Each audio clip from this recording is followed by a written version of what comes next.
نويت التعلم والتعليم والتذكر والتذكير والنفع والانتفاع والإفادة والاستفادة والحث على التمسك بكتاب الله وسنة رسوله صلى الله عليه وسلم والدلالة على الهدي والدعوة إلى الخير ابتغاء مرضات الله وثوابه وقربه سبحانه وتعالى. ونويت ما نوى به السلف رضي الله تعالى عنهم أجمعين.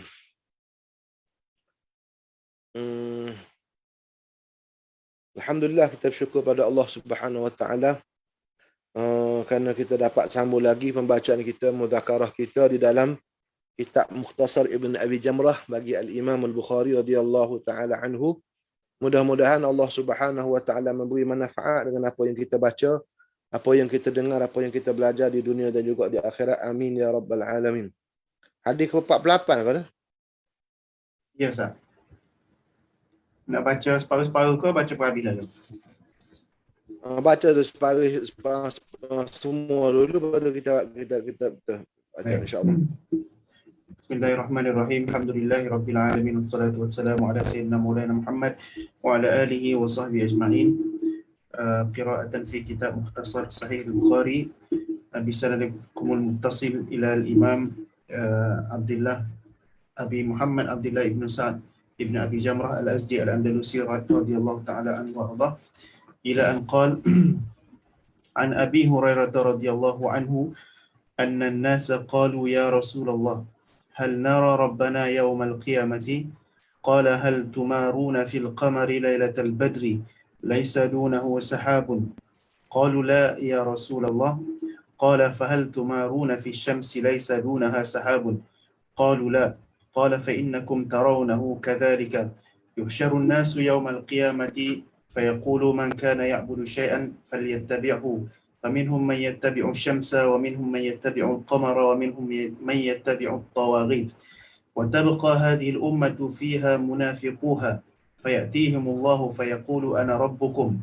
فيقولون هذا مكاننا حتى يأتينا ربنا فإذا جاء ربنا عرفناه فيأتيهم الله فيقول أنا ربكم فيقولون أنت ربنا فيدعوهم فيضرب الصراط بين ظهراني جهنم فأكون أول من يجوز من الرسل بأمته ولا يتكلم أحد يومئذ إلا الرسل وكلام الرسل يومئذ اللهم سلم سلم وفي جهنم كلاليب مثل شوك السعدان هل رأيتم شوك السعدان قالوا نعم قال فإنها مثل شوك السعدان غير أنه لا يعلم قدر عظمها إلا الله عز وجل تخطف الناس بأعمالهم فمنهم من يوبق بعمله ومنهم من يخردل ثم ينجو حتى إذا أراد الله رحمة من أراد من أهل النار أمر الله الملائكة أن يخرجوا من كان يعبد الله فيخرجونهم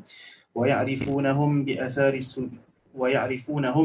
السجود وحرم الله على النار أن تأكل أثر السجود فيخرجون من النار فكل ابن آدم تأكله النار إلا أثر السجود فيخرجون من النار قد امتحشوا فيصب عليهم ماء الحياة فينبتون كما تنبت الحبة في حميل السيل ثم يفرغ الله من القضاء بين العباد ويبقى رجل بين الجنة والنار وهو آخر أهل النار دخولا الجنة مقبل بوجهه قبل النار فيقول يا رب اصرف وجهي عن النار قد قشبني ريحها وأحرقني ذكاؤها فيقول هل عسيت إن فعل ذلك بك أن تسأل غير ذلك فيقول لا وعزتك فيعطي الله ما يشاء من عهد وميثاق فيصرف الله وجهه عن النار فإذا أقبل به على الجنة رأى بهجتها سكت ما شاء الله أن يسكت ثم قال يا ربي قدمني عند باب الجنة فيقول الله له أليس قد أعطيت العهود والميثاق ألا تسأل غير الذي كنت سألت فيقول يا رب لا أكون أشقى خلقك فيقول فما عسيت إن أعطيت ذلك ألا تسأل غيره فيقول لا وعزتك لا أسأل غير ذلك فيعطي ربه ما شاء من عهد وميثاق فيقدمه إلى باب الجنة فإذا بلغ بابها فرأى زهرتها وما فيها من النضرة والسرور فيسكت ما شاء الله أن يسكت، فيقول يا رب أدخلني الجنة، فيقول الله ويحك يا ابن آدم ما أغدرك، أليس قد أعطيت العهود والميثاق ألا تسأل غير الذي أعطيت، فيقول يا رب لا تجعلني أشقى خلقك، فيضحك الله عز وجل منه ثم يأذن له في دخول الجنة، فيقول تمنى، فيتمنى حتى إذا انقطع أمنيته قال الله عز وجل زد من كذا وكذا، أقبل يذكره ربه حتى إذا انتهت به الأماني قال الله تعالى لك ذلك ومثله معه. وعن أبي سعيد رضي الله عنه إني سمعت إني سمعته يقول لك ذلك وعشرة أمثاله. قال رضي الله تعالى عنه نفعنا اللهم بعلومه في الدارين آمين. An Abi Hurairah radhiyallahu anhu, hadis riwayat daripada Sayyidina Abi Hurairah radhiyallahu anhu, anna an-nasa qalu ya Rasulullah, bahwasanya manusia berkata wahai Rasulullah. Jadi ada satu kaedah yang disebut oleh setengah daripada guru kami, apabila disebut an-nas dalam lafaz ataupun dalam matan, maka kita tengok kepada siapa yang berkata. Kalau yang berkata itu seorang sahabat Nabi SAW, maka yang dimaksudkan dengan manusia itu ialah sahabat Nabi. Maknanya para sahabat radhiyallahu anhum adalah manusia-manusia berkata, mana bukan sebarang manusia. Maknanya an-nas di situ ada lil ahdi lah. Maknanya manusia yang tertentu. Kalau dia kata, kalau yang bercakap, contohnya Imam Malik radhiyallahu anhu, Imam Malik berkata, kita melihat manusia terbahagi dua dalam masalah ni. Maksud manusia di situ bukannya manusia awam, tapi maksudnya orang-orang seperti Imam Malik radhiyallahu taala ataupun ulama-ulama di Madinah radhiyallahu taala alaihim. Dengar ke? Dengar ke? Ustaz? Dengar ke? Tak ada reaksi. Baik, saya teruskan. Qalu ya Rasulullah, pada para sahabat radhiyallahu alaihim bertanya, wahai Rasulullah, hal nara rabbana yaumal qiyamah? Adakah kita boleh melihat akan Tuhan kita pada hari kiamat? Maknanya adakah kita nanti akan sampai ke peringkat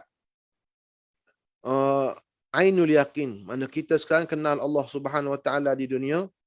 Kita kenal Allah Subhanahu wa taala dengan ilmu yaqin. Kita kenal Allah Subhanahu wa taala dengan sifat-sifatnya. Adakah nanti kita akan mendapat peluang melihat kepada zat Allah Subhanahu wa taala dengan ainul yaqin? Qala hal tumaruna fil qamari lailatal badri laysa dunahu sahab? Adakah kalian akan merasa ragu-ragu pada bulan? Mana pada melihat bulan? Fil qamari ay fi ru'yatil qamari lailatal badri ay fi lailatil badri. Adakah kamu merasa ragu-ragu untuk melihat rembulan pada malam purnama laisa dunahu sahab, yang mana malam 13 atau malam 14, malam 15 ini dengan tidak ada penghalang ataupun tidak ada dihalang oleh awan.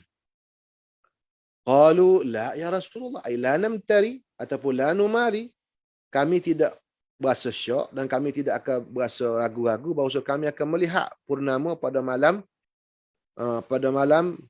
yang mana tidak ada padanya Allahumma salli ala sayyidina maulana Muhammad, tidak ada pada malam tersebut sahab ataupun awan. Tidak ada hijab mana di antara kita dengan benda yang kita nak tengok tu. Qala fahal tumaruna fi syamsi?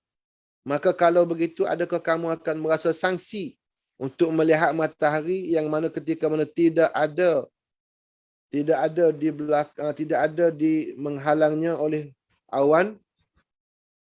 Qalu la. Qala fa innakum tarawnahu kadzalik. Maka kalau begitu, sebagaimana kamu tidak sangsi untuk melihat matahari yang mana kedua bulan di dunia ini, yang mana kedua-duanya itu makhluk Allah Subhanahu wa taala, Maka demikian juga apabila tidak ada penghalang, tidak ada hijab, nanti kamu akan melihat kepada zat Allah Subhanahu Wa Taala tanpa hijab. Fa innakum tarawnahu kadzalika. Mana kamu akan melihat juga Allah Subhanahu Wa Taala dengan demikian itu, dengan tidak ada hijab. Mana Allah, kamu akan melihat Allah Subhanahu Wa Taala dengan sifat-sifat kebesarannya tanpa hijab. Maka Nabi SAW menyambung lagi. Yuhsyarun nasu yaumal qiyamah. Yuhsyarun nas, akan dihalau sekalian manusia pada hari kiamat. Akan dihimpunkan manusia pada hari kiamat. Fayaqulu, maka akan dikatakan sama ada para malaikat akan mengisytiharkan, fayaqulun man kana ya'budu syai'an falyattabi'hu. Barang siapa yang adalah dia menyembah sesuatu di dunia, maka hendaklah dia mengikut sembahannya. Maka nanti di akhirat, faminhum man yattabi'u syamsa, maka ada yang akan mengikut matahari. Sebab apa? Penyembah matahari lah. Daripada kalangan orang penyembah matahari ataupun agama Shinto di zaman sekarang ni, ataupun Majusi yang menyembah api. Wa minhum man yattabi'ul qamara, ada juga yang mengikut rembulan, yang memuja bulan. Wa minhum man yattabi'ut tawaghita, dan ada di kalangan mereka itu yang mengikut segala syaitan-syaitan. Tawaghit jamak bagi tarut.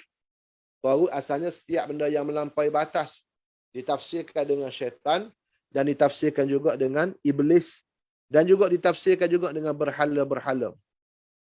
Wa tabqa hadhihi al-ummatu fiha munafiquha, maka kekal ataupun tetaplah umat ini. Mana ketika di hari kiamat, segala pengikut-pengikut ma'budat, pengikut-pengikut sembahan-sembahan selain daripada Allah tu mencari Tuhan-Tuhan mereka, sembahan-sembahan mereka, masing-masing mengikut sembahan mereka, maka umat ini, umat Nabi Muhammad, al-ummatul Muhammadiyah, bersama dengan orang-orang munafik juga kekal tidak mengikut berhala-berhala. Fayatihimullahu azza wa jalla, maka datang di sini dengan makna zahir lah. Allah Subhanahu wa taala menzahirkan kepada mereka itu. Allah Subhanahu wa taala tajalli kepada mereka itu. Cuma tajalli yang pertama ni bukan dengan sifat-sifat kebesarannya, dengan sifat-sifat yang dikenali, yang mana kita kenal dengan Allah taala di dunia. Fayaqulu ana rabbukum. Lalu Allah Subhanahu wa taala berfirman kepada umat Nabi Muhammad, umat Muhammadiyah, ana rabbukum, akulah Tuhan kalian. Fayaqulun, maka umat Nabi Muhammad menjawab, hadza makanuna hatta ya'tiyana rabbuna. Inilah tempat kita sehinggalah Tuhan kita datang, dengan mana Allah, sehingga Tuhan kita zahir. Allah Taala tajalli kita dengan rupa yang bukan rupa astagfirullah, dengan sifat yang sebenar atau dengan sifat yang kita kenal Allah Taala di dunia. Maka yang pertama tu, tajalli yang pertama itu tajalli imtihan. Fayati rabbuna fa idza jaa rabbuna arafnah. Maka kalau nanti datang Tuhan kita, ataupun datang tu dengan mana zahir, ataupun ketika mana Allah Taala tajalli, Allah Taala buka hijab di antara kita dengan dia, maka kita akan kenal dia sebagaimana yang kita kenal dia di dunia. Fayatihimullahu azza wa jalla fayaqulu ana rabbukum. Maka datanglah Allah Subhanahu wa taala dengan mana zahirlah Allah Subhanahu wa taala tajalli kepada mereka dengan tidak ada pendinding di antara mereka, dengan tidak ada hijab. Maka mereka kenal Allah Subhanahu wa taala, fayaqulu ana rabbukum. Akulah Tuhan kalian. Fayaquluna anta rabbuna. Maka ketika itu orang-orang beriman akan berkata, anta rabbuna, engkaulah Tuhan kami yang sebenarnya. Fayaqulun, fayadu'uhum, lalu Allah Subhanahu wa taala menyeru mereka itu. Fayudrabus sirat, maka dibentangkan ataupun dibentangkan, diperlihatkan, dalam setengah riwayat lain kata didekatkan titian sirat kepada mereka. Maknanya daripada padang mahsyar itu Allah Subhanahu wa taala mendekatkan mereka api neraka Jahannam. Sebelum tu mereka tak nampak, kemudian mereka nampak. Fayudrabu sirat, lalu diletakkan titian sirat di atas matni jahannam. Baina zahranai jahannam, di antara permukaan ataupun di antara zahir di atas permukaan neraka jahannam. Fa akunu awwala man yajuzu minar rusuli bi ummatihi, maka aku sallallahu alaihi wasallam, aku akan menjadi rasul yang pertama. Akulah yang pertama yang melepaskan daripada umatnya, daripada rasul dengan umatnya. Maksudnya akulah rasul yang pertama yang akan melepaskan umatnya. Jawaz ini maknanya aku akan melepas, akan melalui dengan umatku. Batu lil musahabah, Allahumma salli ala sayyidina Muhammad.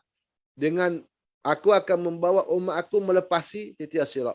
Jadi kata alim ulama' disebut dalam setengah riwayat, bukan Nabi pergi dulu. Nabi SAW akan melepaskan semua umat-umat dia. Sallallahu alaihi wasallam. Wala yatakallamu ahadun yawma idzin illa ar-rusulu. Jadi dalam suasana itu tidak ada sesiapa pun yang berbicara illa ar-rusulu. Dalam Al-Quran pun disebut apa dia ni?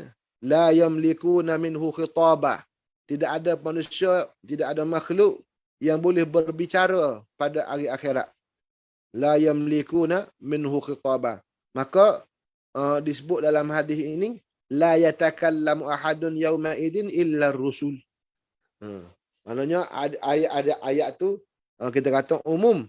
Maka umum tu umum yang makhsus, dikhususkan dengan para rasul alaihi wassalatu wassalam. Maknanya mereka boleh berbicara. Maksudnya mereka boleh berdoa. Wa kalamur rusuli yawma idzin Allahumma sallim salim. Allahumma sallim salim. Ya Allah, selamatkanlah, selamatkanlah. Jadi maf'ul tu dihazahkan. Bila hazah maf'ul ni antara maknanya umum. Maknanya semua minta selamat semualah. Allahumma sallim salim. Qala wa fi jahannam kalalibu. Dan di dalam neraka jahannam, di sepanjang laluan titian sirat itu ada kalalib, jamak bagi kulab. Kulab apa dia?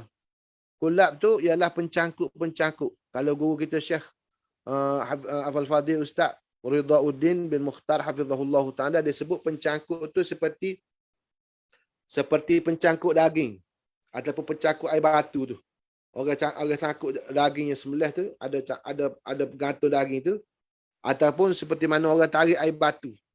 Orang tarik air batu,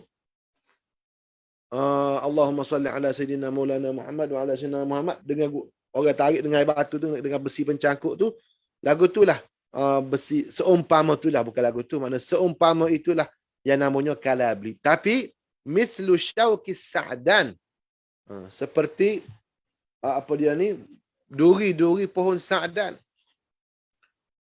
Hal ra'aitum syauqas sa'dan, ini uslub baginda sallallahu alaihi wasallam dalam mendekatkan. Nabi bertanya, pernahkah kalian melihat duri sa'dan? Qalu na'am, kata para sahabat, ya kami pernah melihat. Pokok sa'dan ni satu pokok dia pokok yang berduri. Pokok yang berduri. Qalu na'am. Boleh carilah, boleh share. Nanti apa dia ni, kalau siapa dia boleh tengok pokok sa'dan tu bagaimana, kita boleh share. Qalu, gambar dia. Boleh share gambar dia lah. Qalu na'am. Qala fa innaha mithlu syauqis sa'dan. Maka demi sesungguhnya pokok pencangkuk ataupun pengait dalam api neraka itu seumpama dengan duri sa'dan. Ghaira annahu la ya'lamu qadra 'idhammiha illa Allah azza wa jalla. Cumanya tidak mengetahui akan besarnya qadar pencangkuk pengait daripada api neraka itu, tidak mengetahui akan qadar kebesarannya, saiznya, melainkan Allah subhanahu wa ta'ala. Qala fatakhtatifun nas, maka akan menyambarlah manusia. Maknanya apa dia ni, Allahumma salli wa sallim wa barik ala sayyidina Maulana Muhammad wa ala ali sayyidina Muhammad.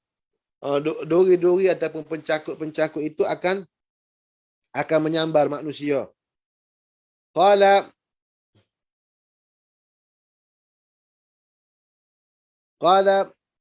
Faminhum man yubaqu bi'amalihi. Maka ada orang yang dihancurkan, dibinasakan dengan sebab amalan-amalannya.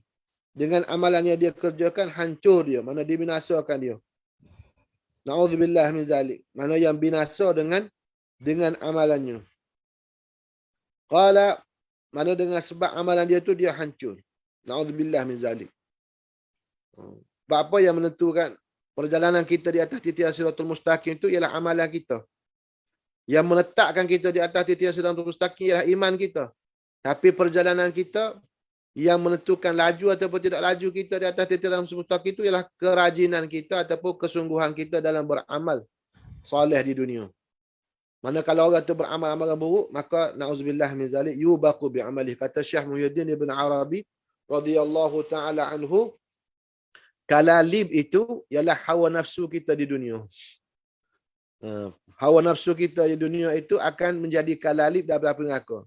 Hakikatnya hawa nafsu keinginan kita tu ia akan menyambar kita di dunia. Kalau kita mengikut hawa nafsu di dunia, maka itulah maknanya sambaran-sambaran yang akan ujian yang kita akan lalui nanti di akhirat, di atas titik yang siratul mustaqim. Jadi orang yang melihat dengan pandangan hakikat, maksud dengan pandangan akhirat, kata Maulana Syekh Mustafa Abu Sulaiman An-Nadwi, maksud hakikat tu ialah akhirat. Siapa dia melihat sesuatu perkara dengan pandangan akhirat, maka dia akan tengok hawa nafsu dengan pandangan akhirat. Iaitu hawa nafsu itu ialah penyambar, benda yang akan menyambar kita di atas titian siratul mustaqim yang mana boleh menjatuhkan kita dalam gaung neraka jahannam wal iyaz billah. Wa minhum man yukhardal, dan ada yang hancur, mana terpotong hancur dengan apa? Hancur lebur dengan sebab amal juga. Mana dengan sebab disambar oleh pengait-pengait daripada api neraka itu. Tapi tak jatuh. Maksudnya dia amalan dia tu menyebabkan dia diuji di atas api neraka, di atas titian sirat. Thumma yanju, kemudian dia selamat. Maksudnya ada orang yang diuji melalui titian siratul mustaqim itu dalam keadaan dia diuji dengan berbagai-bagai sebagaimana dia diuji di dunia. Qala thumma yanju, kemudian selamat. Dan ada juga bila ada yang selamat, ada juga tak selamat oleh billahi taala. Dalam Quran sebut thumma nunajjil ladzina taqaw wa nadharu adh-dhalimina fiha jithiya.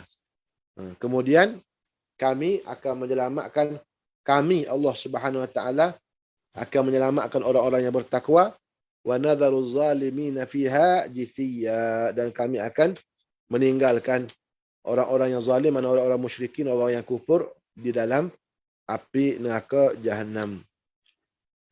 Amara Allah thumma hatta idza arada Allah rahmatan man arada min ahli an-nar.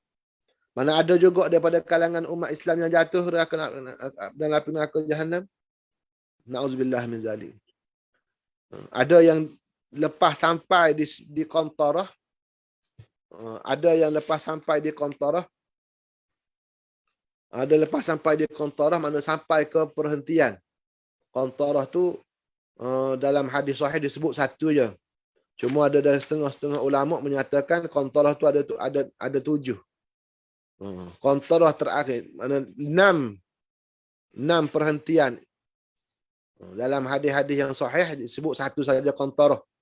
Maknanya selepas titian siratul mustaqim itu akan ada satu perhentian.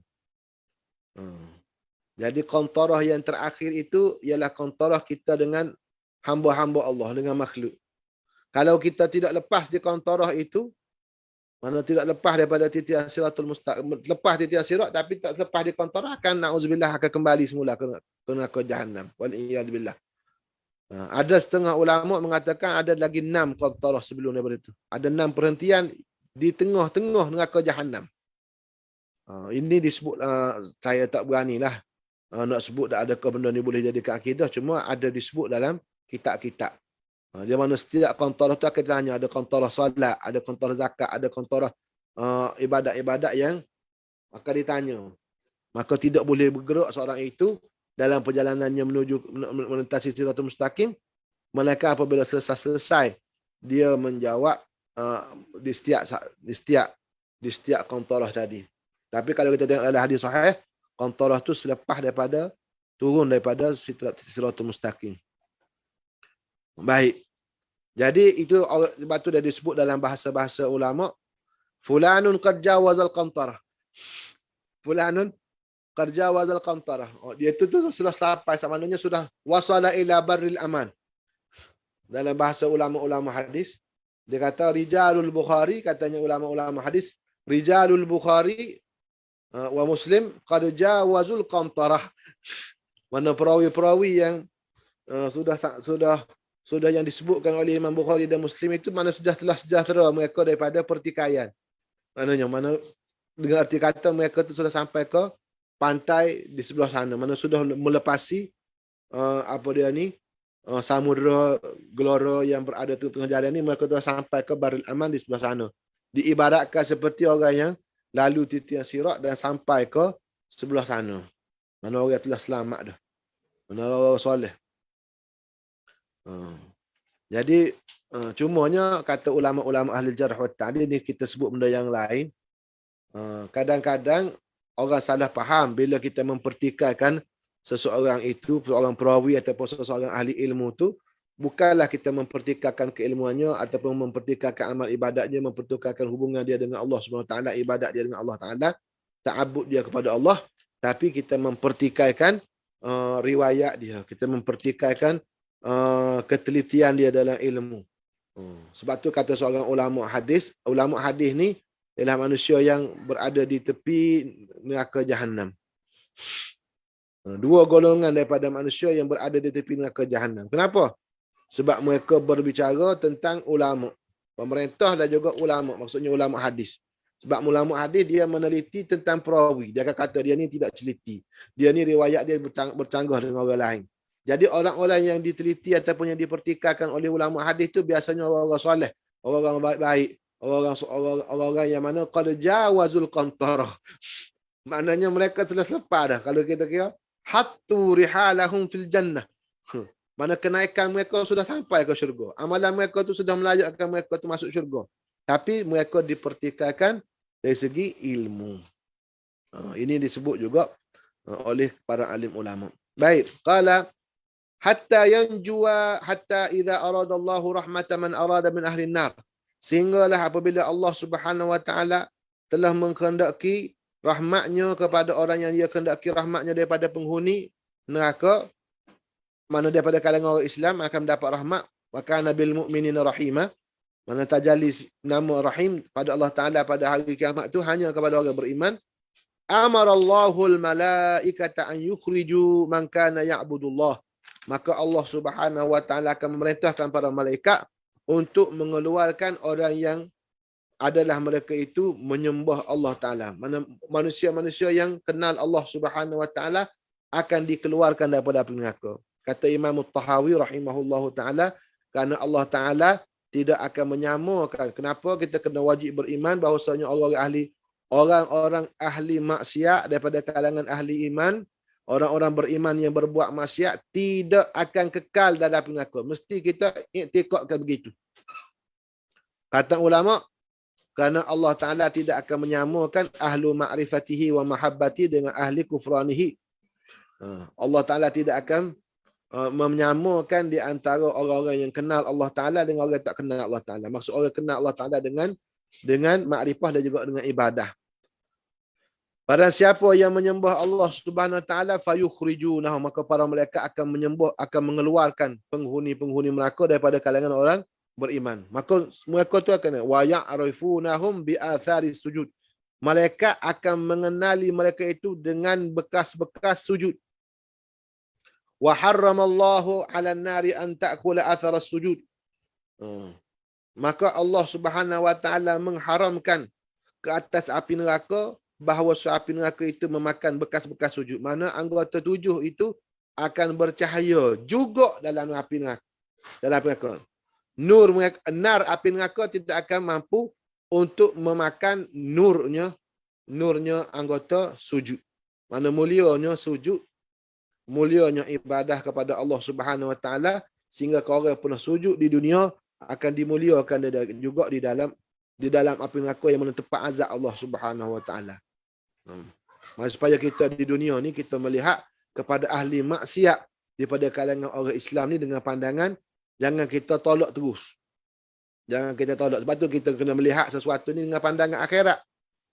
Orang yang cerdik ialah orang yang melihat dengan pandangan akhirat. Kalau kita kata ahli maksiat, dia kata orang beriman buat maksiat. Dia kata orang kafir baik. Jadi tengoklah. Orang kafir tu kalau hujung jatuhnya dia tidak beriman, dia akan jadi hatabu jahannam. Na'udzubillah min zalik. Akan menjadi kayu bakar di api neraka. Dan dia akan berharap bahawasanya dia tidak pernah lahir di dunia. Ya laitani kuntu turaba. Alangkah baiknya kalau aku ni tanah. Mana itulah harapannya. Tapi kalau ahli maksiat daripada kalangan umat Nabi Muhammad SAW daripada orang beriman, itu masih lagi dimuliakan. Bahkan disebut kata ulama wala yuzakkihim. Allah Taala tidak akan menyucikan orang-orang apa dia, orang kafir. Tapi kalau orang beriman, nak mafhum daripada ayat tu, Allah Taala akan bersihkan mereka. Maknanya masuknya mereka di dalam neraka itu dengan tujuan tazkiyah. Jadi katanya Maulana, Allah, saya ingat dah. Saya dengar sekali dia orang India. Dia ceramah pun dalam bahasa Urdu.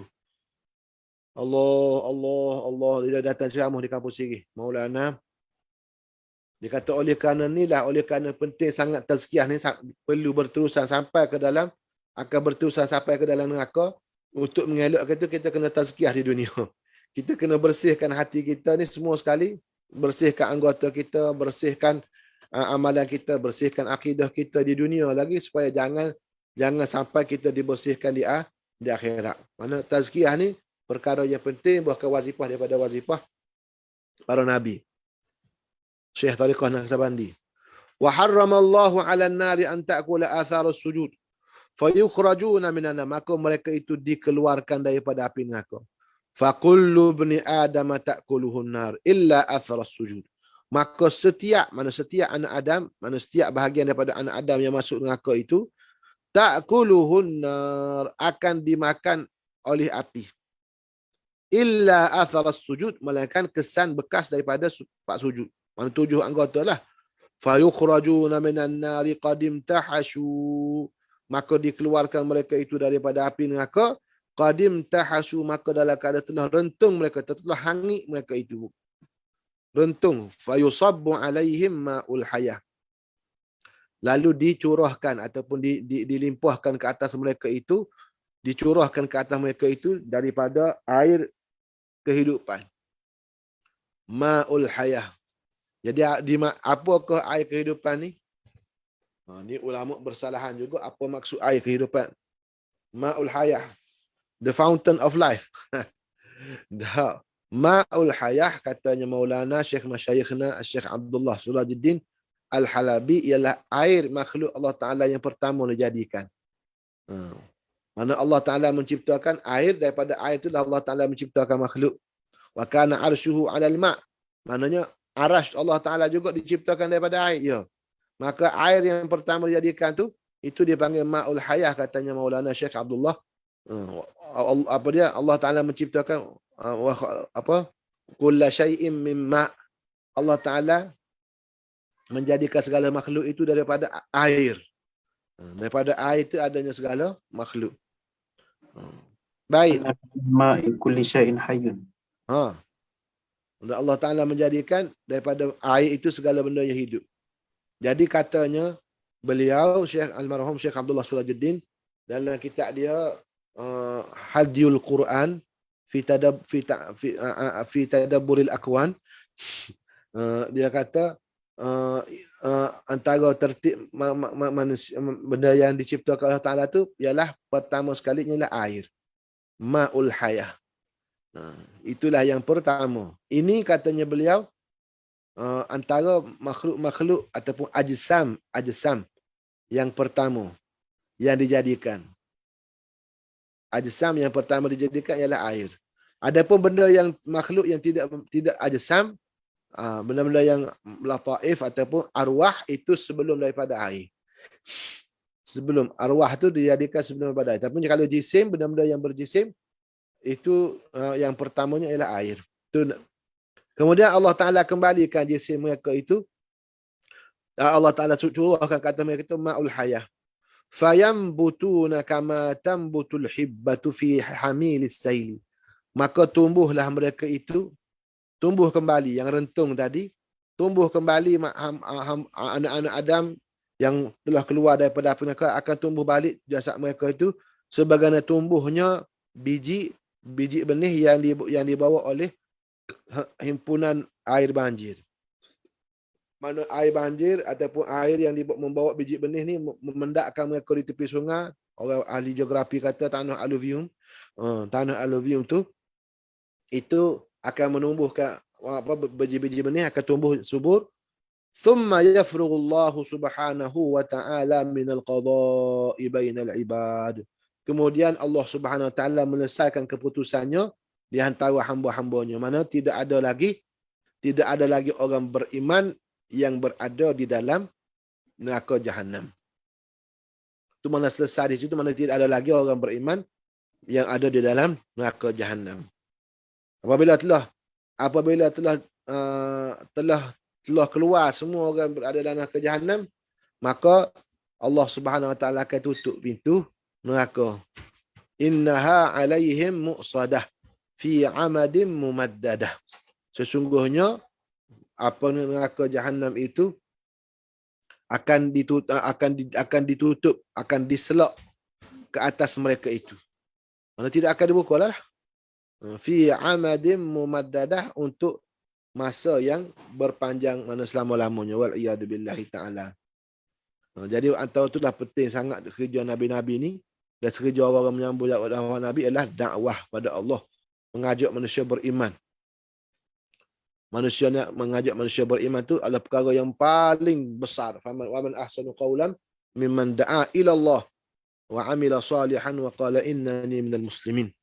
Tak ada kerja lebih mulia daripada mengajak manusia kepada Allah Subhanahu wa ta'ala, mengajak manusia kepada beriman kepada Allah. Tidak ada, sebab mereka tu menyelamatkan manusia daripada kekal daripada api neraka. Menyelamatkan manusia daripada kekal dalam api neraka.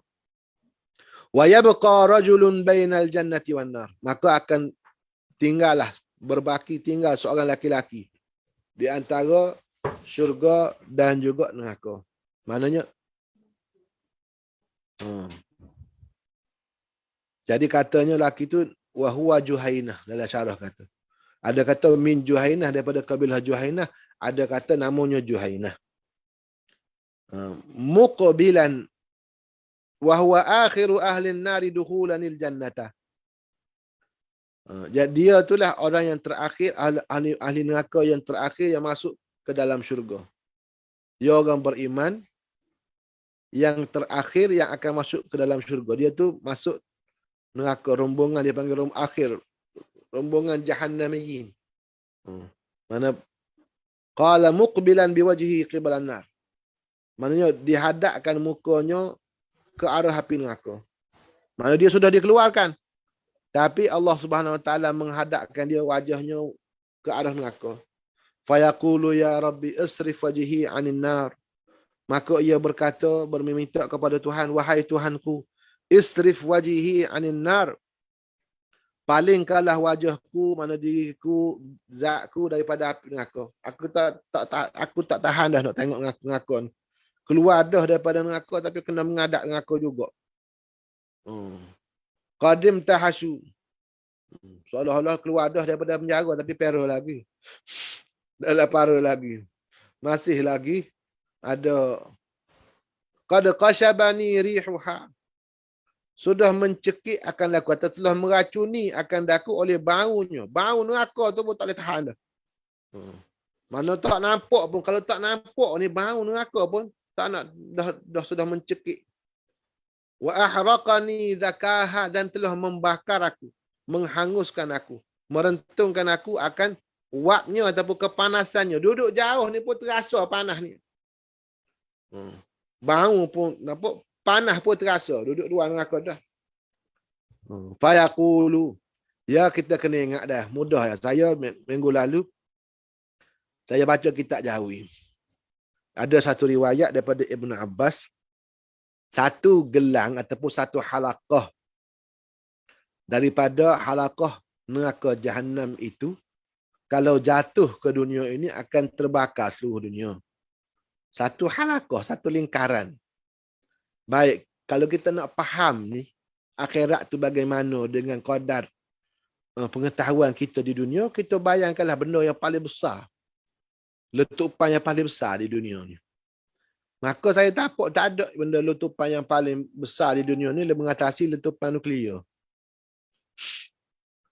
Kalau kita tengok rekod ataupun testimoni askar-askar mereka yang hadir di keujian nuklear dia buat di sebuah pulau, sebuah pulau di lautan Pasifik tu, tentera-tentera yang berada di atas kapal ketika ujian nuklear tu dibuat di situ, dia kata kami duduk ketika latihan ujian nuklear tu, dia kata kami tutupkan muka kami duduk di atas dek kapal, kami tutupkan muka kami begitu. Ketika sinaran letupan nuklear tu berlaku, kami nampak tulang kami. Tulang-tulang kami ni kami nampak. Dan selepas pada letupan yang kuat tu berlaku, kami boleh angkat kepala. Kami angkat kepala tu, kami tengok api yang sangat besar yang keluar daripada pulau tersebut, yang mana kami tak nak tengok dah api tu sampai bila-bila. Tak nak tengok dah, sekali tu dah. Cukuplah sekali tengok api letupan neraka tu, neraka apa dia ni? Allahumma salli ala sayyidina, bom atom tu di dunia sekali, bom nuklear. Tu baru satu. Tu api dunia dah. Jadi kalau kita kata bayangkan akhirat lagu mana, tak nak bayar sebenarnya. Tak nak bayar dengan nuklear tu, orang yang saksi tengok ujian nuklear tu, tak nak tengok dah letupan kali yang kedua. Takutnya mereka dengan tu. Wa ahraqani zakaha. Jadi bayangkan bagaimana api neraka tu, tak nak bayar lah. Ala kulli halnya. Saya sebut tu sebab apa? Sebab benda-benda lagu tu lah yang paling menakutkan dunianya. Api-api. Tapi tak boleh dibandingkan. Baru kalau dihimpunkan semua api-api, letupan-letupan pembakaran yang berlaku di dunia ni, nak bandingkan 1/10 daripada 1/900. 1/100 daripada yang ngaka Jahannam, tak boleh banding. Fayaqulu hal asaita in fu'ila dhalika bika an tas'alani ghaira dhalik.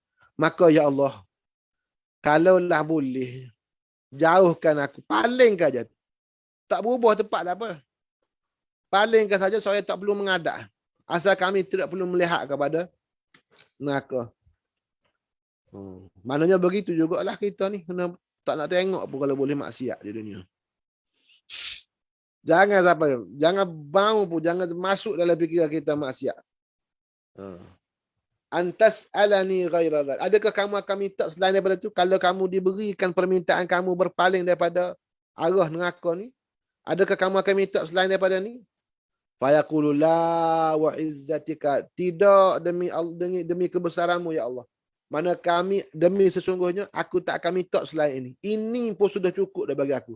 Asalkan tidak mengadap kepada neraka.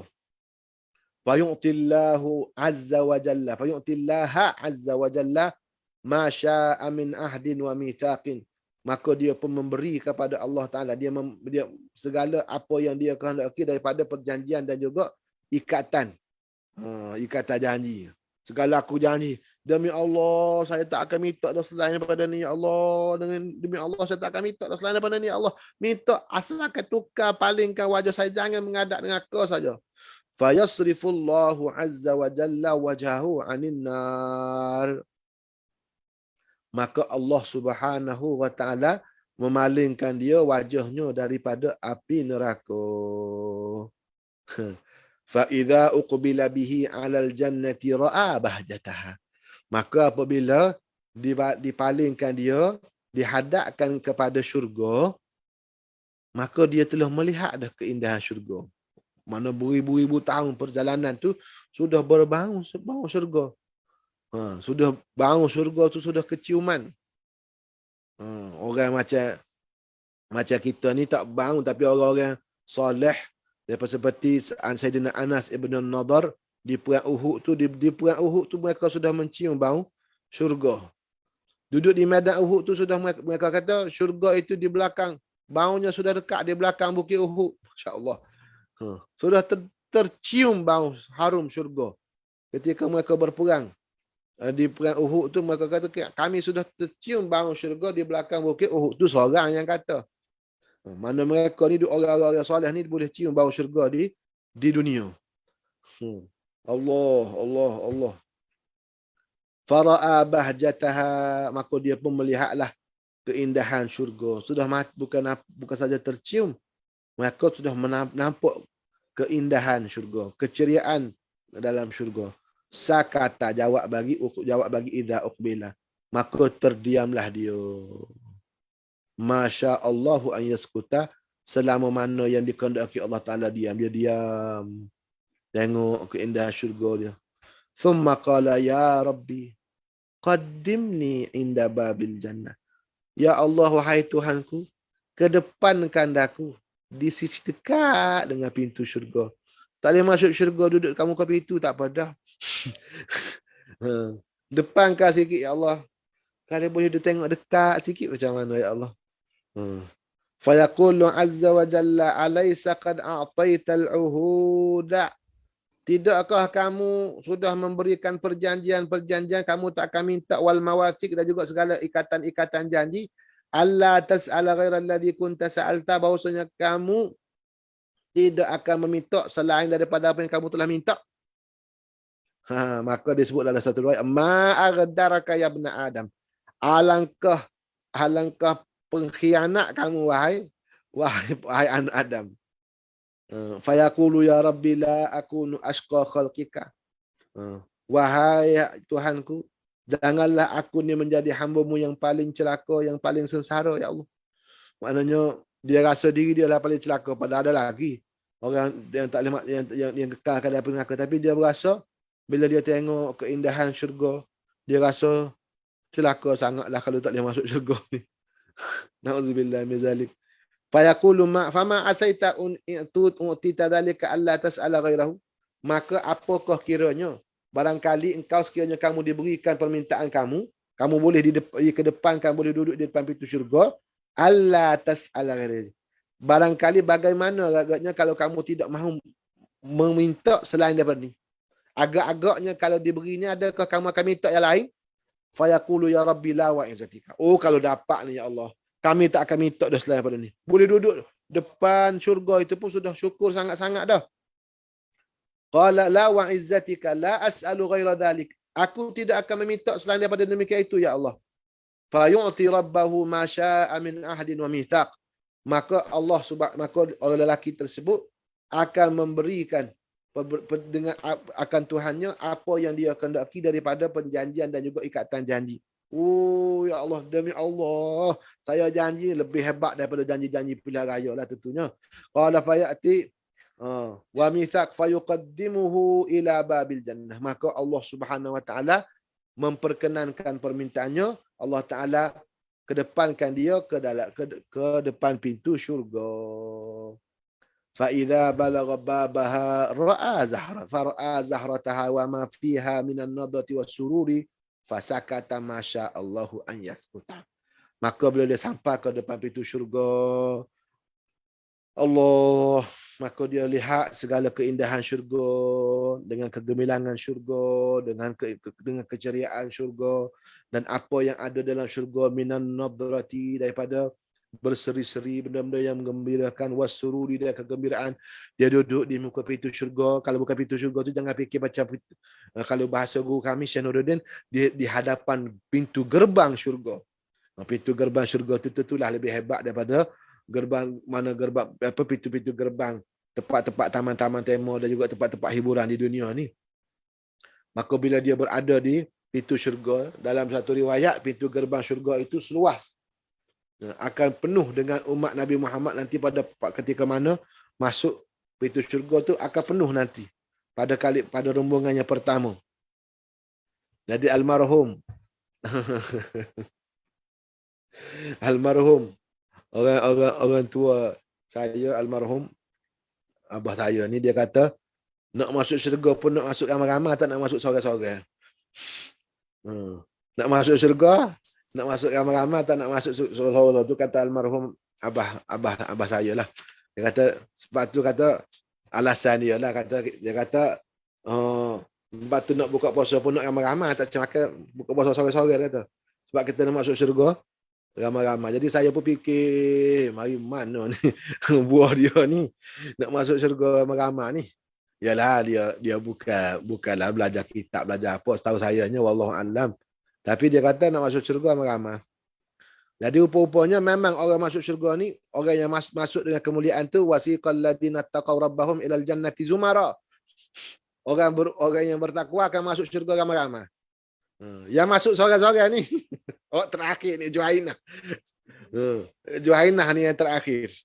Maknanya katanya Al-Habib Umar, biarlah kita masuk syurga bersama dengan duf'ah yang pertama, bersama dengan rombongan yang pertama, bersama dengan nabi-nabi dan para mursalin, bersama dengan nabi-nabi.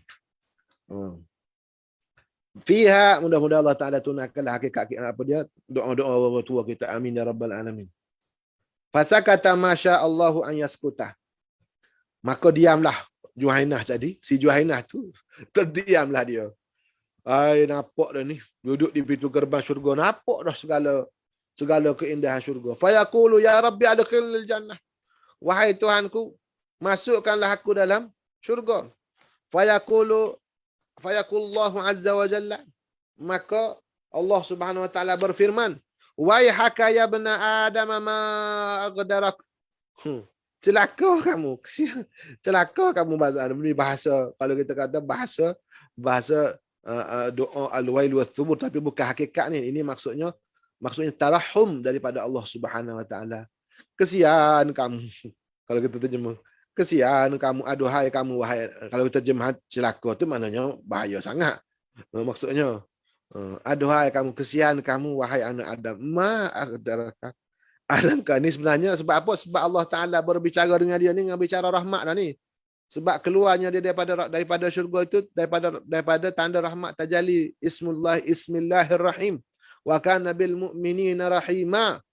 Jadi semuanya bicara rahmat daripada Allah Subhanahu wa taala pada mereka. Wahai anak Adam, ma aghdarak. Alangkah khianatnya kamu. Mana khianat pada kamu dengan perjanjian kamu sendiri. Kamu alaisa qad a'taital uhud wal mawathiq. Bukankah kamu telah memberikan perjanjian? Bukankah kamu telah membuat aku janji? Allah tas'al ghairal ladzi utita, bahawa kamu tidak akan meminta selain apa yang telah diberikan kepada kamu. Kamu dah janji duduk depan pintu syurga, tak nak minta apa-apa dah. Boleh duduk pintu syurga pun tak apa dah. Allah, sebab itulah Nabi kita SAW mengajar kepada kita, idza sa'altal jannata fas'alil firdausal a'la. Kalau nak masuk syurga, mintalah syurga firdaus yang tertinggi. Kalau kata takdirnya tak dapat yang diminta tu, dapatlah syurga yang rendah-rendah. Dapat syurga yang rendah-rendah. Tapi kalau kita minta, ya Allah, kalau boleh duduk pintu syurga tak apa dah. Na'udzubillah. Saya takut tak boleh masuk dalam syurga. Ni kalau kita guna bahasa makhluk lah tu. Dengan logiknya makhluk. Kalau takut matlamat kita tu tidak kesampaian, maka kita takut Allah Subhanahu wa taala tidak menggunakan kepada. Tapi kalau kita melihat kepada kemurahan Allah Taala, cuba kita tengok di dunia. Ini bahasa daripada guru saya almarhum Ustaz Syamsul Bahri Zainal. Kalau kita tengok kemurahan Allah Ta'ala, Allah beri kepada kita benda kita tak minta, baca tak? Allah Subhanahu Wa Ta'ala memberi kepada kita benda yang kita tak minta-minta pun Allah Ta'ala bagi. Baik, kalau kita minta, maka ingat bahasa daripada Al-Imam Zarnuji rahimahullah, man ruziqad du'a lam yuhramil ijabata. Man ruziqad du'a lam yuhramil ijabata. Barang siapa yang diberi rezeki berdoa, tidak akan dihalang dia daripada diperkenankan doa dia. Mesti dapat. Itu bahasa Al-Imam Az-Zarnuji rahimahullah. Man ruziqad du'a lam yuhramil ijabata. Mana siapa yang diberikan doa tidak akan ditegur daripada diperkenankan doa dia. Mintalah sebanyak-banyaknya daripada Allah Taala. Jangan bahasa Kelantannya jangan tertegak kita dengan tak apa kan Allah Taala tak boleh bagi. Tak apa tak boleh bagi. Mintalah. Mintalah. Qala thumma ya'dhanu Allah fayadhaku Allah azza wa jalla minhu. Fayaqulu ya Rabbi la taj'alni ashqa khalqika. Wahai Tuhanku, janganlah jadikan aku ni makhlukmu yang paling celaka, yang paling sesal, yang paling menyesal, padahal dia berasa diri dia padahal ada lagi. Qala, mana di kalangan orang beriman lah maksudnya. Kalau kita tak, janganlah aku jadi hamba kamu yang paling sial daripada kalangan hamba-hambamu, daripada kalangan makhluk. Fayadhakullahu azza wa jalla minhu. Maka Allah Subhanahu wa taala redha baginya. Yadhaku asal mana ketawa. Kalau kita terjemah Allah Taala ketawa ni beratlah kita. Kita nak terjemah Allah Taala ketawa, tak, mana Allah Taala redha baginya. Mana lazim daripada ketawa itu bagi kegembiraan. Tapi kegembiraan tu juga tidak layak bagi Allah Subhanahu Wa Taala. Kalau kita gembira tu kan ada benda yang menggembirakan kita. Jadi maksud dia kita pindahkan kepada sifatul fi'li yang lain, iaitu ar-ridha. Tak boleh pindah ketawa tu kepada kegembiraan, sebab kegembiraan tu pun makna makhluk juga. Baik, lepas tu maka pindah pada redha. Redha pun sifat makhluk juga? Tidak. Redha ada redha Allah Taala, ada redha makhluk. Redha Allah Taala maksudnya apa? Allah Subhanahu Wa Taala Allah Subhanahu Wa Taala mengkehendaki kepada dia akan kebaikan yang tertentu.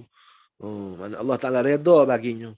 Thumma ya'dhanullahu lahu fi dukhulil jannah. Lalu dia Allah Taala izinkan baginya masuk syurga. Juhainah tu pun boleh masuk syurga juga.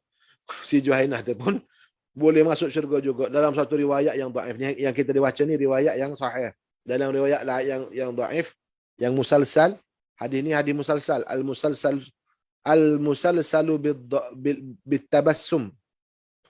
Hadis musalsal dengan tersenyum, ataupun al-musalsalu bidhahik. Katanya Syekh Nuruddin ketika dia riwayatkan hadis ni, kita riwayat hadis ni sambil ketawa lah tu. Kita riwayat kata tu. Qala thumma ya'dhanu Allahu fi dukhulil jannah. Allah Taala izinkan dia masuk syurga. Maka dalam satu riwayat, dalam riwayat yang dhaif, si Juhainah tu masuk sekejap keluar balik.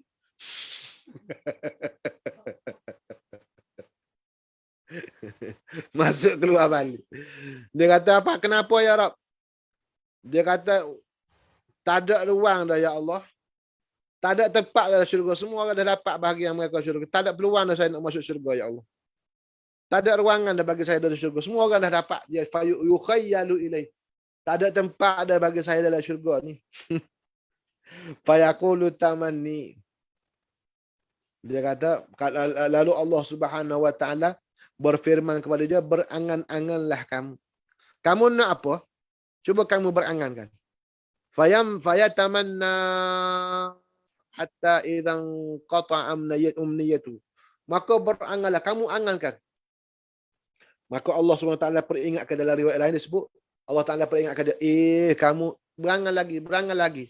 Cuba bayangkan kenikmatan kamu di dunia. Ingat balik keseronokan dunia. Semua ingat balik. Segala nikmat-nikmat yang ada di dunia dulu. Cuba bayangkan balik. Maka dia pun berangan. Dia membayangkan keseronokan dalam dunia. Semua dia ingatkan balik. Lalu dia habis dah kenangan dia tu. Maka Allah Ta'ala peringatkan dia. Lagi tak habis lagi tu. Ingat lagi kenangan kamu. Ingatkan lagi keseronokan kamu di dunia. Maka dia pun berangan hatta idzan qata'a umniyatuhu, sehingga habis dah segala benda yang boleh diangan-angankan daripada dunia, habis dah. Tak ada dah ya Allah. Tak mampu dah nak berangan, tu dah habis dah. Sehabis-habis. Qala Allah azza wa jalla zid min kadza wa kadza. Tambah lagi. Dia tak ingat dah benda nak dia ingat, Allah Taala suruh tambah lagi. Berangan lagi. Berangan lagi itu ya ni. Kamu tak ingat ni. Aqbala yudhakkiruhu rabbuhu hatta idzan tahat bihil amani. Allah Taala memperingatkan dia dengan segala angan-angan, kesenangan-kesenangan di dunia, hatta idzan tahat bihil amaniyu, sehinggalah habislah segala angan-angan dia. Qala laka dzalika wa mithluhu ma'ahu. Bagi engkau seperti mana engkau angan-angankan dan satu kali lagi seumpamanya, mana dua kali ganda. Kamu dapat seperti mana angan-angan kamu tadi dan satu kali ganda lagi. Mana satu kali lipat lagi. Mana dua kali ganda yang kamu dah angan-angankan. Wa an Abi Sa'idin, hadis ni hadis riwayat Abu Hurairah. Abi Sa'id dalam riwayat lain, Abu Sa'id ada bersama dengan Abu Hurairah ketika mana Sayyidina Abu Hurairah meriwayatkan hadis ni. Inni sami'tuhu yaqulu, sesungguhnya aku mendengar akan baginda sallallahu alaihi wasallam bersabda, lakadzalika wa asyratu amsalih, bagi engkau ni 10 kali syurga. 10 kali apa yang engkau angan-angankan. Jadi Sayyidina Abu Hurairah kata sekali ganda. Maknanya lebih baik daripada dunia dan segala isinya. Satu kali ganda lebih baik daripada dunia. Kata Sayyidina Abu Sa'id, 10 kali ganda lebih baik daripada apa dia? Daripada dunia. Ni katanya guru kita Syekh Nuruddin Al-Banjari, hafizahullah, ni ini darjat penghuni syurga kelas kambing. Kelas kambing. Darjah. Apa kau naik kereta api kan? Naik kereta api di Mesir dia ada banyak darjat. Maka kalau kelas kambing dia ada syurga ni dia kata hak paling bawah sekali dari syurga ni lebih baik daripada dunia dan segala isinya 1 kali lipat mengikut Sayyidina Abu Hurairah radhiyallahu anhu. Ada pun mengikut Sayyidina Abu Sa'id Al-Khudri 110 kali lipat lebih baik daripada dunia dan segala isinya dan segala kenikmatan di dunia. Dalam riwayat yang dhaif, dalam riwayat Allahumma salli ala, dalam riwayat lain disebut, tak tahu dhaif ke tidak dhaif. Riwayat yang lain disebut bahawasanya lelaki Juhainah tu berkata, bila Allah Ta'ala kata begitu, terkejut dia dengan rahmat Allah Ta'ala tu, maka dia berkata bereaksi kepada dapat dengan nikmat Allah Ta'ala tu, atahza'u bi wa antar rabbu, atahza'u bi wa antar rabbu, adakah kamu ya Allah nak memperolok-olokkan aku? Orang macam aku ni dapat nikmat sebesar tu.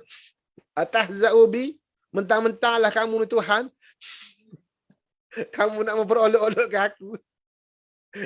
Memang si Juhainah tu memang pelik jugalah di akhirat pula gitu. Tapi Allah Subhanahu Wa Taala telah tentukan bahawa dia juga masuk, si Juhainah juga masuk syurga Allah Subhanahu Wa Taala. Walaupun begitu pelik sekali dia dengan Allah Subhanahu Wa Taala di akhirat tu pun, dengan Allah Taala tu pun dia boleh lagu tu. Maka kata ulama, kata orang Arab, wa inda Juhainatal khabarul yaqinu. Dia kata di sisi Juhainah itulah ada khabar yang benar. Maksudnya apabila sudah masuk Juhainah ke dalam syurga, maka ketika itulah barulah akan kekal ahli syurga dalam syurga dan ahli neraka dalam neraka. Selepas itulah akan dibinasakan makhluknya yang namanya mati. Yang maksudnya makhluk yang namanya mati akan dikekalkan, akan disembelih di satu tempat di antara syurga dan neraka. Maka bertambahlah kenikmatan ahli syurga dan akan bertambah seksalah ahli neraka, wal iyadu billahi taala. Jadi itu semua dipanggil alamul amad, daripada alamul sampai ke abadul abidin selepas pada itu. Maka kata orang Arab, wa inda Juhainatal khabarul yaqin. Maka bila sampai kepada Juhainah itulah yakinlah siapa yang kekal dalam syurga dan siapa yang kekal dalam neraka. Wal iyadu billahi ta'ala, nas'alullaha al-'afwa wal 'afiyah. Wa sallallahu ala sayyidina maulana Muhammad wa ala alihi wasahbihi wasallam. Alhamdulillah rabbil alamin. Saya tak baca dah Fathul Mubin ni. Sejak lebih dah baca hadis ni. Walhamdulillahi rabbil alamin. Nas'alullaha subhanahu wa ta'ala lana wa li ahbabina wa li ahli zamanina wa li jami'il muslimin wal muslimat wa li abaina wa li ummahatina أن يتكرم علينا بالجنة ويدخلنا من أهل الجنة ويجعلنا من في الرعي الأول من أهل الجنة مع النبيين والصديقين والشهداء والصالحين وحسن أولئك رفيقا وصلى الله على سيدنا مولانا محمد وعلى آله وصحبه وسلم والحمد لله رب العالمين. قبل الله منكم. Jazakumullah. Jazakumullah khair. Khair. Tak ada soalan kok. Soalan ringkas tak? Ya. Haud Nabi ni selepas Qantarah tu tak? Haud Nabi sallallahu alaihi wasallam di sisi kebanyakan ulama selepas daripada Qantarah. Melainkan disebut oleh Al-Imam Suyuti daripada Al-Imam Al-Qurtubi dalam kitab Nuqayah dan juga disebut oleh Syekh Mukhtar Tariq dalam kitab Usuluddin dia bahawasanya ada sebab kitab Usuluddin Syekh Mukhtar Tariq itu dia berasaskan kitab Nuqayah Al-Imam Jalaluddin As-Suyuti bahawasanya bagi Nabi kita dan Nabi-Nabi itu ada dua. Nabi kita ada dua Hud. Ada Hud di padang mahsyar dan ada Hud dekat dengan sebelum masuk syurga. Dan ada juga perkataan yang mengatakan Hud telaga Nabi itu dalam syurga dah. Cuma yang mengatakan dua Hud tu ialah Al-Imam Al-Qurtubi radhiyallahu taala anhu. Jadi yang mengatakan orang-orang munafik sampai ke Hud itu di sisi Imam Qurtubi radhiyallahu taala anhu itu Hud yang pertama. Imam Qurtubi dia ada banyak juga perkara-perkara yang tak sama lah dengan ulama-ulama lain. Adalah di sisi dia. Dan itu semuanya berdasarkan hadis. Perbezaan tu berdasarkan hadis yang sampai di sisi mereka dan hadis tu diterima di sisi mereka ataupun tidak.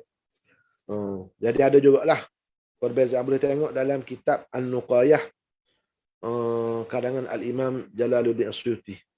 An-Nuqayah dan syarahnya Itmamud Dirayah. Itu dalam Itmamud Dirayah dah. Wallahu subhanahu wa ta'ala ala wa alam.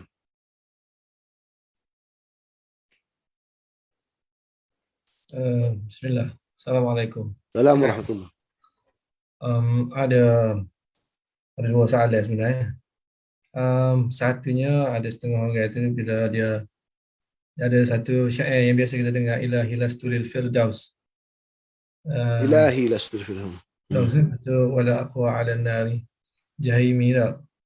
Lepas dia kata tak kena syair itu sebab dia kata Rasulullah suruh minta syurga firdaus. Itu satu soalannya. Dan ada satu lagi berkaitan dengan Khaut ni.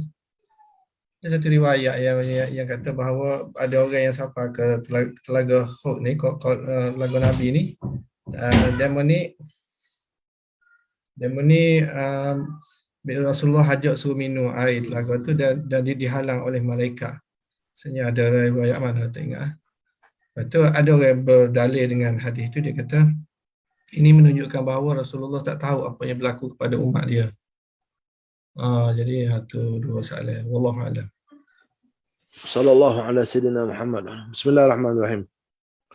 Pertama sekali ilahi lastu lil firdausi a'la. Itu mengikut sanad yang sahihnya kata guru kita antara Syekh Nuruddin Al-Banjari, sanad yang sahih bagi itu sampai kepada Abu Nawas. Mana boleh tengok lah, ada bagi Abu Nawas, kena cari dewan Abu Nawas, carilah ilahi lastu lil firdausi ahla wala aqwa ala naril jahim.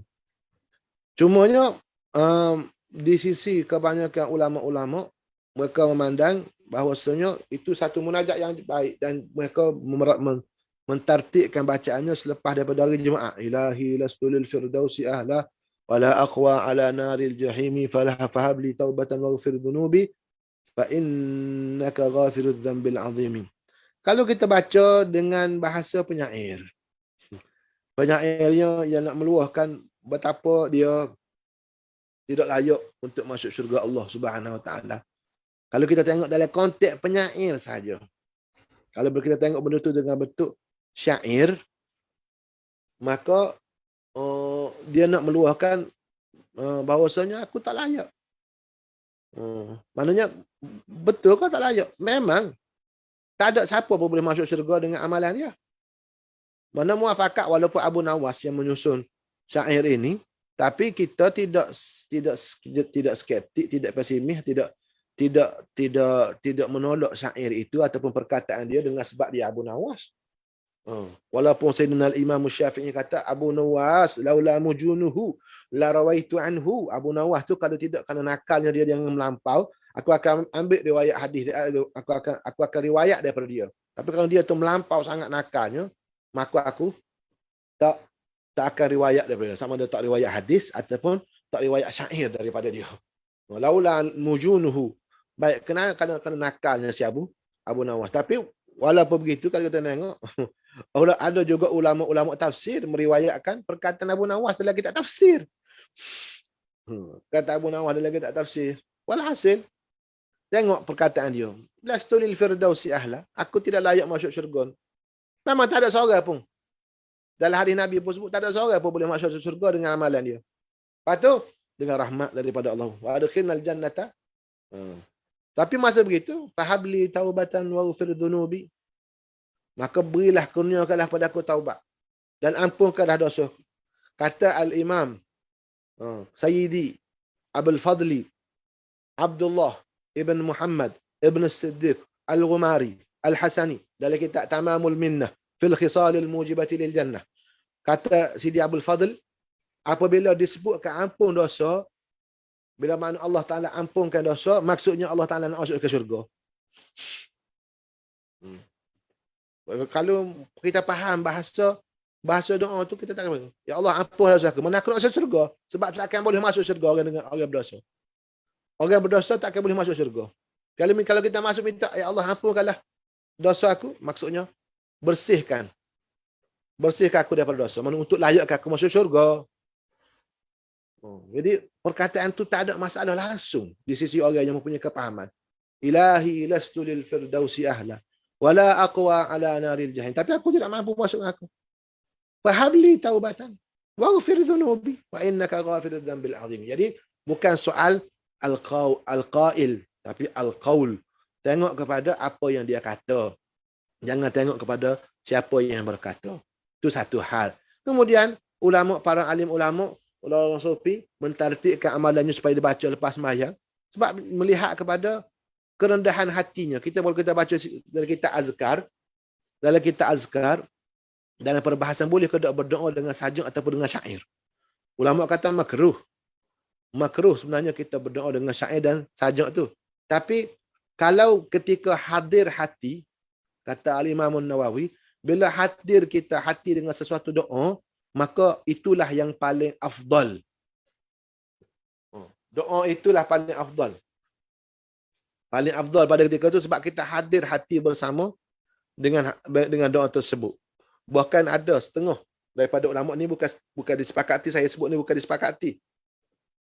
Ada setengah ulama kata doa yang hadir hati itu lebih afdal daripada doa-doa yang lain. Mana doa yang kamu berdoa dengan sepenuh hati, dengan menitihkan air mata dan apa semua sekali, pada ketika itu lebih afdal daripada doa-doa lain. Cuma kata Syekhna Syekh Muhammad Zakiyuddin Ibrahim Asy-Syadzuli, guru Syekh Tariqah Asy-Syadzuliyah, beliau menyebutkan dalam kitab Usulul Wusul bahwasanya doa yang warid daripada Nabi SAW itu lebih afdal daripada doa-doa yang tidak ma'thur, walaupun doa tu hadir hati sekalipun. Maknanya doa yang warid daripada Nabi SAW lebih afdal daripada doa yang tidak warid daripada Nabi sekalipun hadir hati. Sebab apa? Sebab keadaan dia wahyu daripada Nabi SAW. Dia keluar daripada lidah Nabi SAW yang bukan wahyu daripada Allah Subhanahu Wa Taala, itu lebih dikasih di sisi Allah Taala. Maka diharapkan diterima dengan berkat lafaz wahyu yang mulia daripada lidah Nabi SAW yang mulia.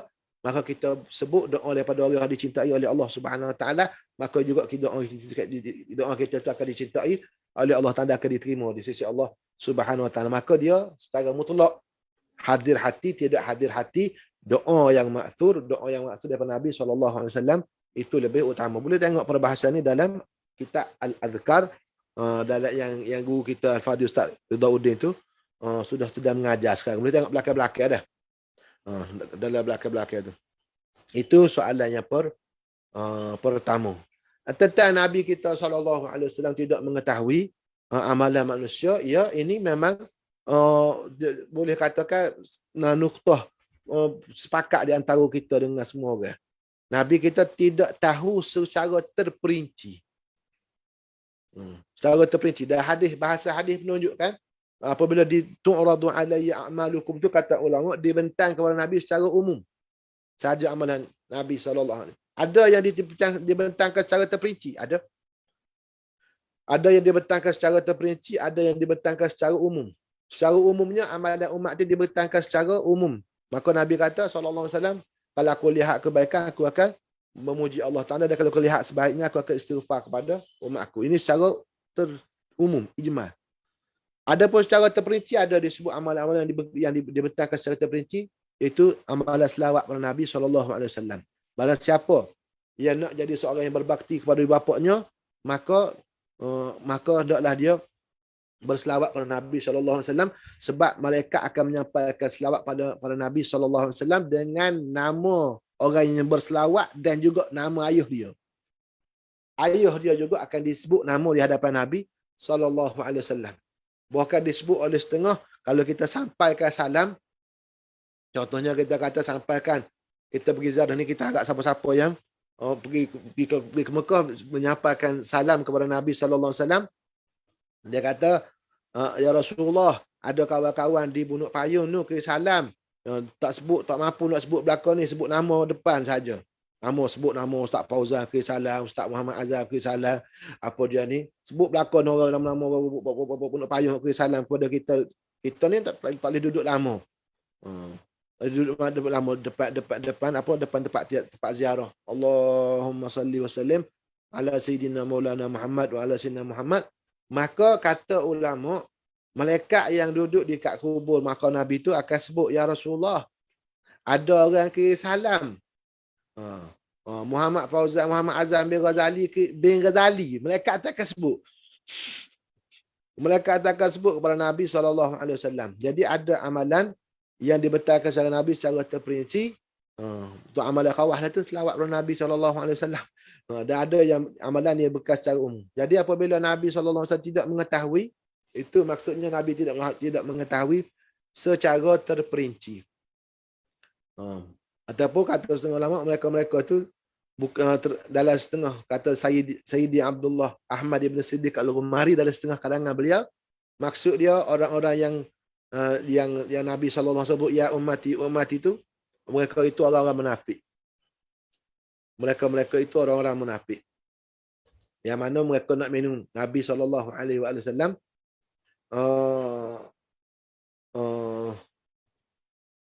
Nabi nak mereka boleh minum telaga Kautsar, tapi mereka tak nak minum.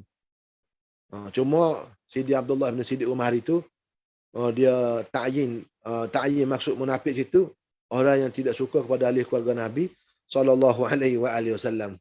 Sebab inna a'tainaka al-kautsar tu fasalli rabbika wanhar inna syani'aka huwal abtar. Kalau tidak mereka boleh minum telaga Kautsar, tapi kalau mereka tidak suka kepada keluarga Nabi SAW, maka mereka tak dapat. Yang mana munafiknya mereka itu kerana mereka tidak suka kepada ahli keluarga Rasulullah SAW. Ini ijtihad pada beliau lah tentunya, berdasarkan hadis-hadis yang sampai pada beliau. Yang memang Nabi nak menyelamatkan semua umat dia SAW. Wallahu alam.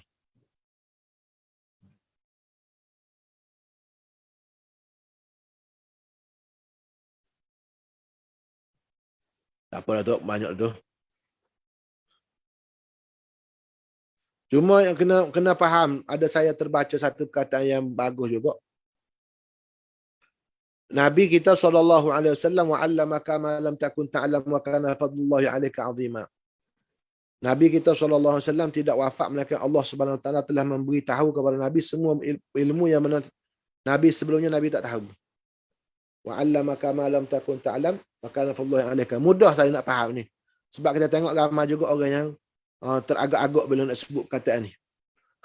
Dia kata Nabi ni tahu semua ilmu ke?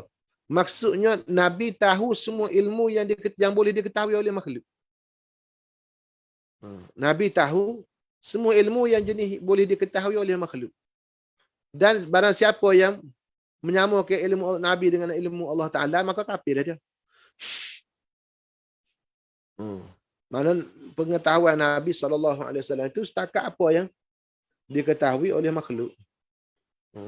Mana kena ingatlah, Nabi itu sebaik-baik makhluk, maka ilmu yang diketahui Nabi sebaik-baik ilmu.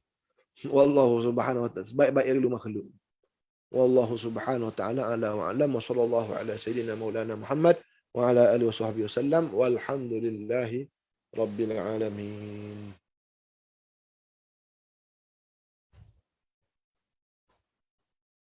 Tak ada lah kok soalan pelik-pelik. InsyaAllah siap berlakulah bismillah. Dalam